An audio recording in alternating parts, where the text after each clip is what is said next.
Sir के साथ, अगर इस बारे में कुछ शेयर करें, थोड़ा सा अगर किरदार के बारे में बताया। किरदार के बारे में तो क्या बताऊं, किरदार तो अब आपके सामने ही है। और अब लेकिन मज़ा बहुत आया इस फिल्म में काम करके अजय जी के साथ में। मुझे राजीव ने बताया, मेरा दोस्त, कि मैं पहले बहुत ज़्यादा इसको सीरियसली नहीं लिया, लेकिन जब स्क्रिप्ट आई, स्क्रिप्ट पढ़ी, तो मुझे लगा कि ये डिफरेंट फिल्म है। मैं बस इतना ही कह सकता हूँ कि फिल्म करते हुए बहुत मज़ा आया। अजय जी ने बहुत अच्छे से, पीयूष जी ने हमारा जो ये आने वाला आप लोगों के सामने बहुत ही मेहनत की भाई ने, और इतना पूरी टीम ने यहाँ से लेके लद्दाख तक पूरा अपना खून पसीना लगाया। और पूरी टीम को शुभकामनाएं देता हूँ। जितने भी हम सब एक्टर्स ने, उसमें बहुत सारे एक्टर नामचीन एक्टर हैं, तो पूरी टीम को बस यही कहना चाहता हूँ कि इस तरीके की फिल्में करने में मुझे भी आनंद आता है, क्योंकि डिफरेंट तरीके का रोल करने का सौभाग्य मिलता है। और इसमें जितने भी कैरेक्टर हैं, सबके अलग अलग रोल हैं। मुझे लगता है मेरा कैरेक्टर भी आपको कुछ डिफरेंट देखने को मिलेगा, क्योंकि आपको जैसा कि इंट्रोगेशन से पता लग रहा है कि मर्डर मिस्ट्री है।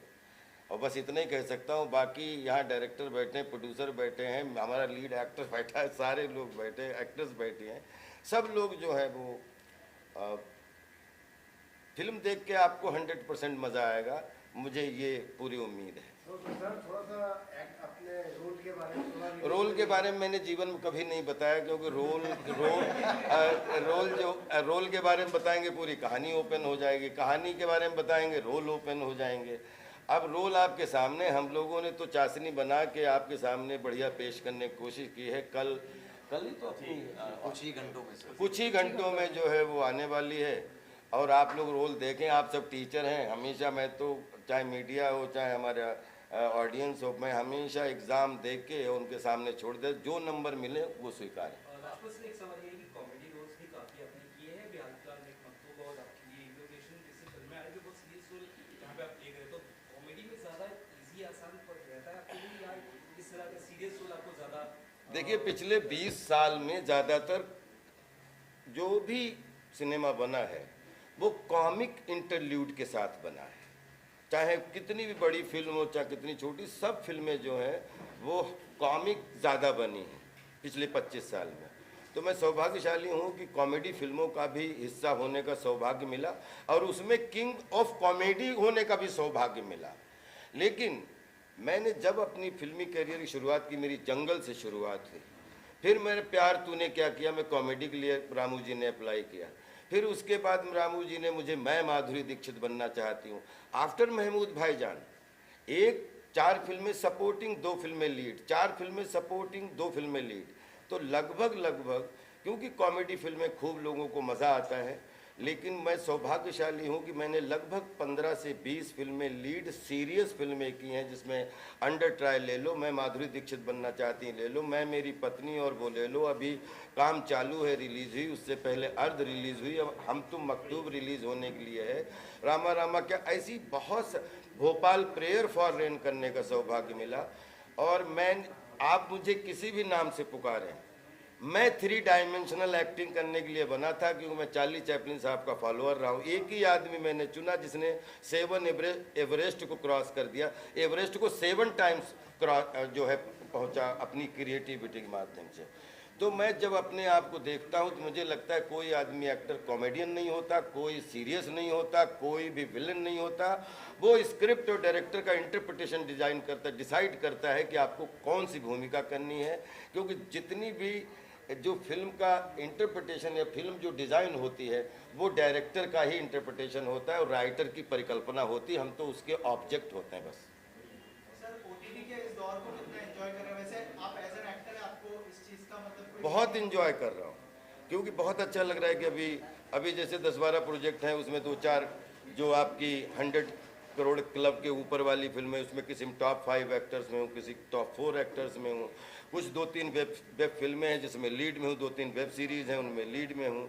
तो अच्छा है कि ओटीटी आ जाने के बाद में, क्योंकि 52 सप्ताह होते हैं ब्रदर साल में, 500 फिल्में बनती हैं, 10 फिल्में 1000 फिल्में बनती हैं। अब किस किस को कहाँ पे जगह मिले, तो मुझे लगता है जो अच्छे कंटेंट हैं, कॉन्सेप्ट हैं, वो ओटीटी के माध्यम से कितने एक्टर्स जो टैलेंटेड एक्ट्रेस हैं, टैलेंटेड एक्टर हैं, उनको मौका मिला है।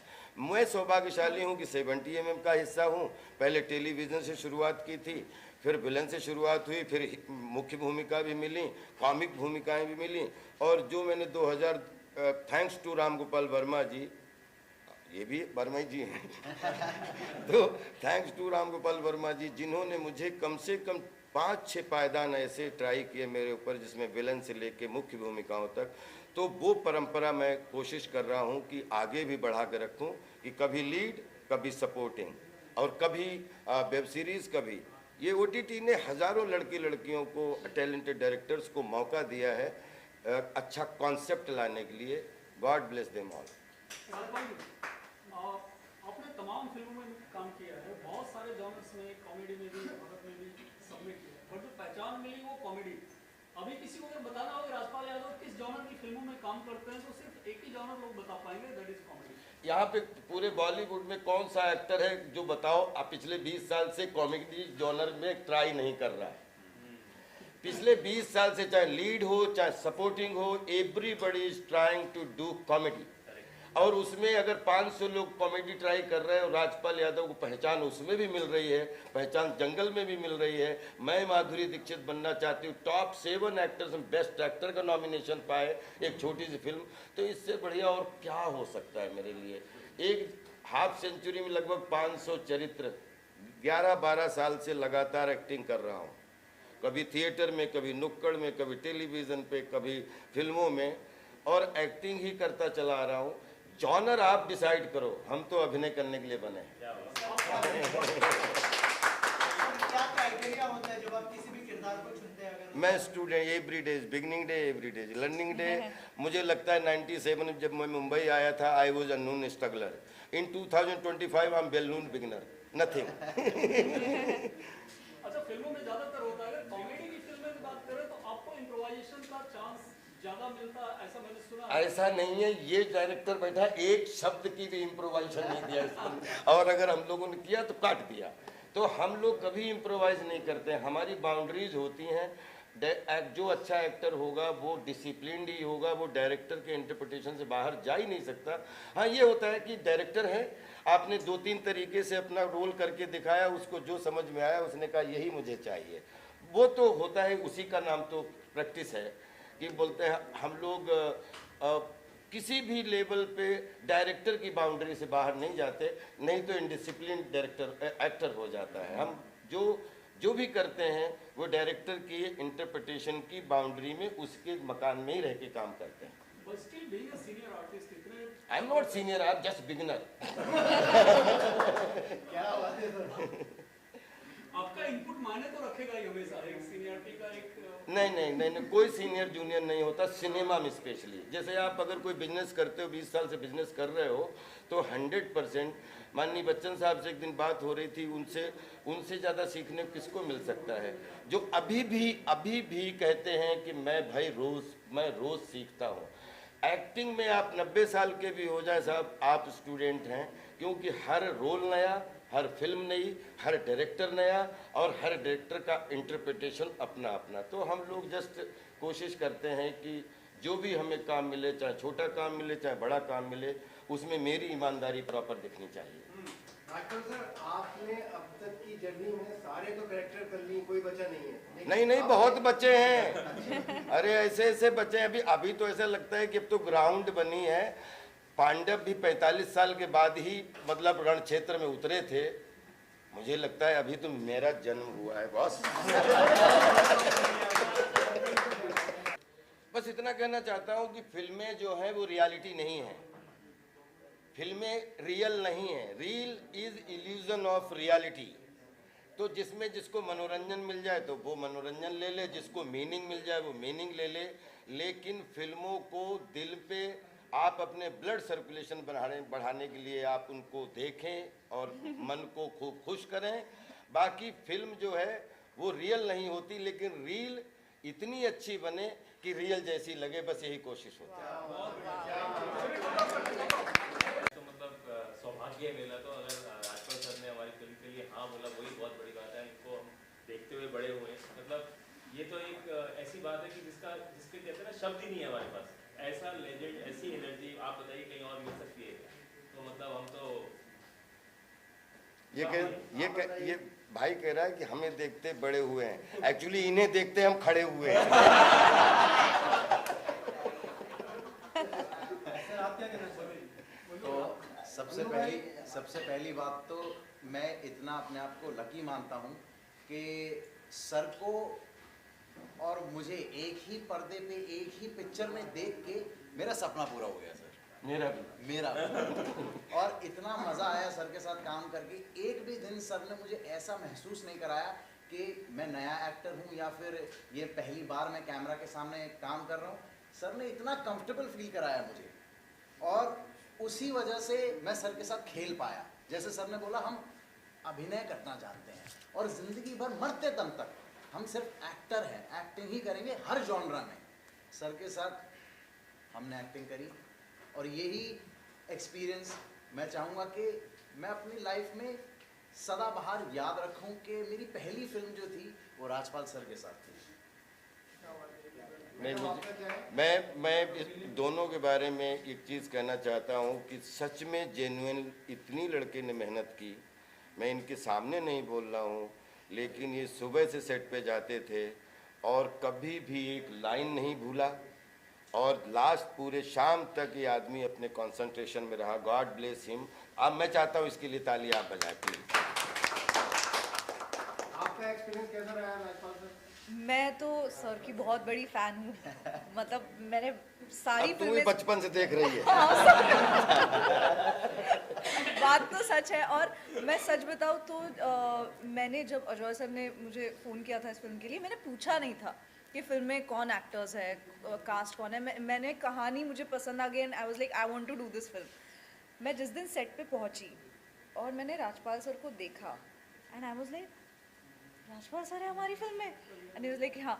I was like oh my God, because मैंने इनको सिर्फ स्क्रीन पे देखा है, मैंने इनकी फिल्में देखी है, मैं इतनी बड़ी फ़ैन हूँ इनकी, और मैं इनके साथ स्क्रीन शेयर करने वाली थी। मेरे लिए बहुत बड़ी बात थी। I was excited, nervous, and बहुत मज़ा आया मुझे इनके साथ काम करने में। राजपाल जी, क्या है फिर इसी में आपकी ऑडियंस पप्पू को देख पाएगी? I hope so.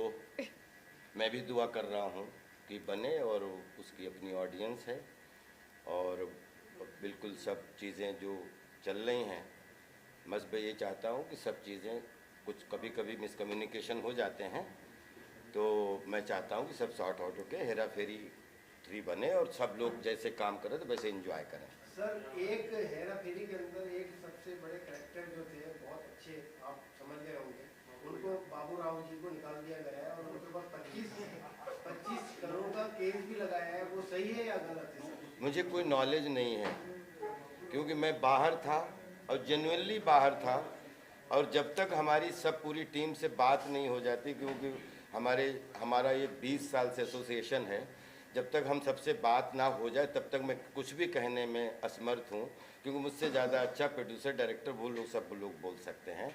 मैं हिस्सा था, हिस्सा हूँ, और फिल्म बनेगी, हिस्सा रहूँगा। एक्सपीरियंस तो उनके साथ शायद उनको याद नहीं होगा, मैं पहले बार मिला था। मैंने अपनी करियर स्टार्ट की एडिटिंग से, वो भी राम गोपाल वर्मा के साथ ही। अरे क्या बात कर रहे हैं? जी। तो चंदन हमारे दोस्त ही हैं। हाँ, अच्छा। मैं माधुरी दीक्षित के सेट पे आया था, फिर प्रियन सर के सेट पे आया था मैं, राइट, भूल-भुलैया में, वहाँ से हमारी मुलाकात हुई थी। जी। तो ऑब्वियसली तब से ही एक इच्छा थी कि इनके साथ काम करना है, और उनको एक ये ड्रीम तो था कि एक अनकन्वेंशनल रोल देना, एक डिफरेंट रोल देना। तो आई एम वेरी लकी कि ये मौका मुझे मिला, एंड थैंक यू सर कि आपने एक्सेप्ट किया। नहीं sir, I had so much fun. Thank you so much. Believe करिए, मुझे इतना अजय जी के साथ अच्छा लगा, और मैंने जेन्युइनली एंजॉय किया इस फिल्म में, और अच्छा ठहराव के साथ प्रॉपर अभिनय करने का मौका मिला, और वो आपको फिल्म में देखने को मिलेगा। Thank you so much sir. Thank you so much. Sir, मैंने भी ऐसे बचपन से ही देखा है।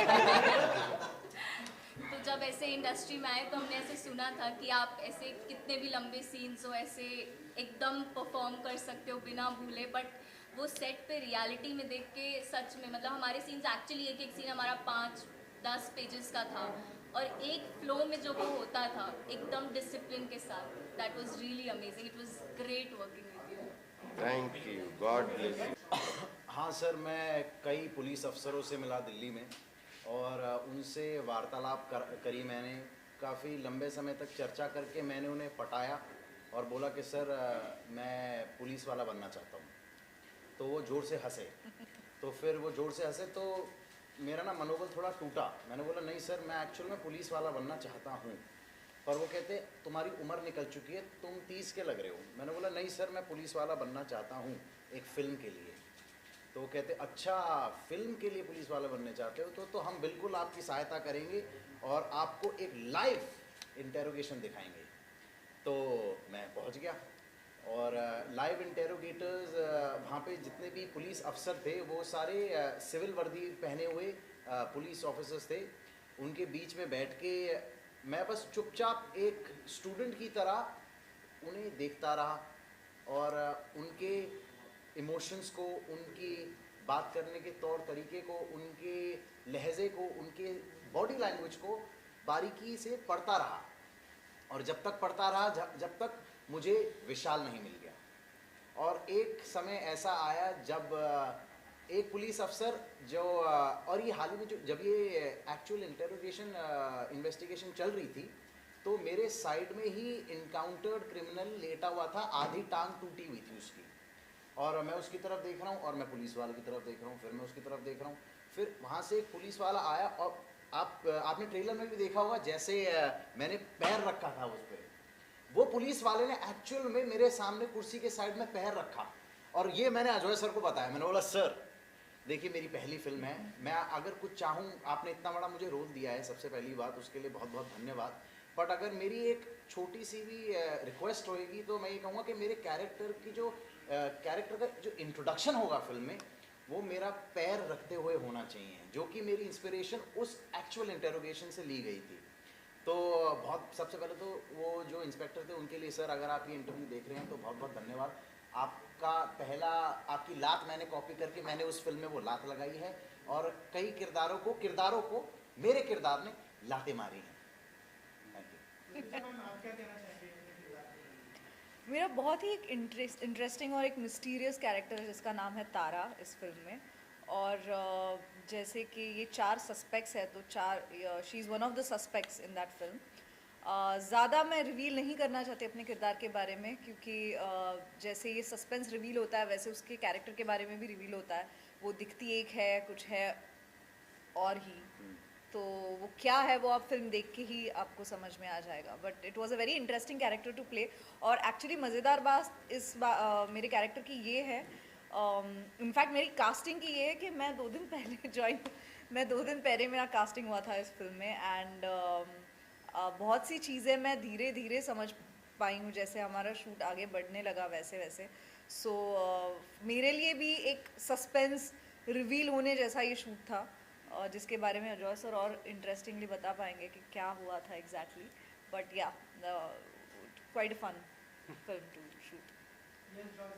जी हाँ, वही है कि हमने जब कहानी सुनाई लोगों को तो हमने जो मेन क्लाइमैक्स है वो हमने किसी को सुनाई नहीं, छुपा के रखा। लेकिन फिर भी ऐसा कोई एक्टर था नहीं जिसने ये फिल्म को ना किया कहानी सुन के। तो वो मेरे लिए बहुत इनकरेजिंग था, बहुत कॉन्फिडेंस दिया उसने मुझे। और फिर बाद में हमने काफ़ी वर्कशॉप्स किए, काफ़ी हमने रीडिंग्स की। और उसके बाद जब वो सीन आया फाइनली शूट करने के लिए तो जो शॉक वैल्यू मुझे एक्टरों के चेहरे पे दिखाई दिया वो एक्चुअली बहुत एक वो हमारे लिए बहुत एक ग्रेट एक्सपीरियंस था वो। और सबसे तो अच्छी एक और खासियत है इस फिल्म की कि ये जो स्क्रिप्ट लिखी गई है ना, ये एक रियल लाइफ लॉयर है जिनका कुछ 35-40 साल का एक्सपीरियंस है और उनकी रियल लाइफ एक्सपीरियंस है कि कैसे इंटेरोगेशन होता है, क्या होता है। तो वो बहुत इंटरेस्टिंग बनाता है इस कहानी को, क्योंकि आपको एक होता है ना रियलिटी के साथ आप फेस कर सकते हैं। जब आप पूरा फिल्म ही देखेंगे तो आपको लगेगा कुछ रियल लाइफ इंटेरोगेशन चल रही है। और उसका मेन रीज़न ही ये है क्योंकि ये जिस राइटर से आती हैं वो बेसिकली राइटर नहीं, वो एक लॉयर है जिन्होंने 40 साल का एक्सपीरियंस अपनी फिल्म के अंदर डाला है। तो ये एक सबसे यूनिक चीज़ है जो आई थिंक जनता को बहुत एक्साइट करेगा।